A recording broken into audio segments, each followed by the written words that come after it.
Supply officer मार्फत त्यांच्या नियंत्रणाखाली आपण सर्व तहसीलदारचा एक पथक तयार करून ठेवलेलं आहे.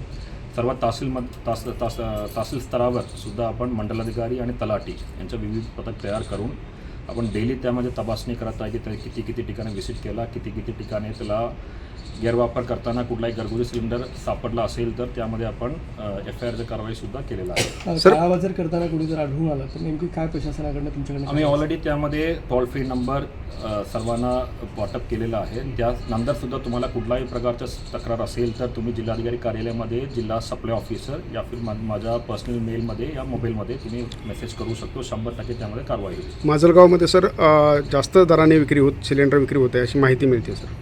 आम्ही आता सप्लायर्सच्या बैठक घेतलं होतं. जिल्ह्यामध्ये असलेला सर्व 42 सप्लायर 3 कंपनीचं आमच्याकडे आलं होतं. सर्वांना आम्ही सूचना दिलेला आहे की तुम्ही सप्लाय करताना सुद्धा तिकडे किती रेट आहे तो तुम्ही डिस्प्ले करणं अपेक्षित आहे. त्यासोबत टोल फ्री नंबर जो आमचा असतात आणि त्यांच्या मिनिस्ट्रीचा सुद्धा टोल फ्री नंबर असतात तो सुद्धा सर्व ठिकाणी डिस्प्ले करणं अपेक्षित आहे.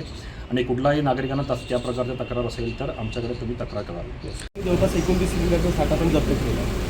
आम्ही बीड जिल्ह्यामध्ये पूर्ण सप्लायर्स आणि कंपनीजच्या ऑलरेडी आढावा बैठक ठेवलेला आहे. आमच्या बीड जिल्ह्यामध्ये कुठलाही घरगुती गॅस सप्लायचा कुठलाही कमतरता नाही आहे. पुरेसा साठा आमच्याकडे उपलब्ध आहे. त्यासोबत व्यावसायिक गॅस वाटप तुम्ही बघितलं असेल तर स्कूल्स आणि हॉस्पिटल यांच्यासाठी आम्ही प्रायोरिटीमध्ये वाटप करतात.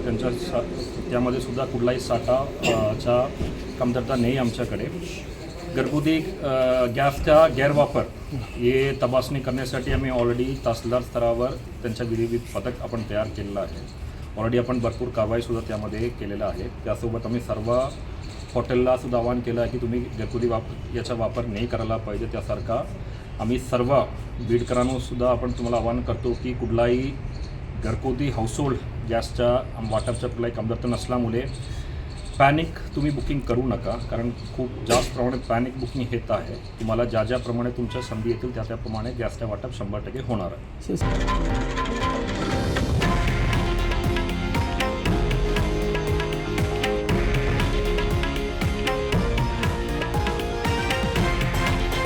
हे आहे देशातील नंबर 1 न्यूज नेटवर्क आणि आपण पाहत आहात TV9 मराठी, एकमेव.